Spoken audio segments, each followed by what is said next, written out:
మనుగడ కోటి అలలుగ పొంగు వరదల వేగాన పడిలేచు అలలకు తీపి కలలకు లేని అలసట నీకేలా నల్ల నల్ల నీళ్లలోన ఎల్లకిల్ల పడ్డట్టున్న అల్లో మల్లో ఆకాశాన చుక్కల్లు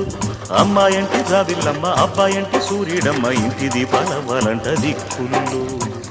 ఎవరికి వారే యమునకు నీరే రేవు నీరు నావదంట నావతోడు రేవుదంట పంచుకుంటే గోరువంక వాలగానే గోపురానికి స్వరాల గణగణ గంటలే మోగనేలా గోపబాలుడొచ్చినాక గోకులానికి పెదాల కిలకిలా పువ్వులే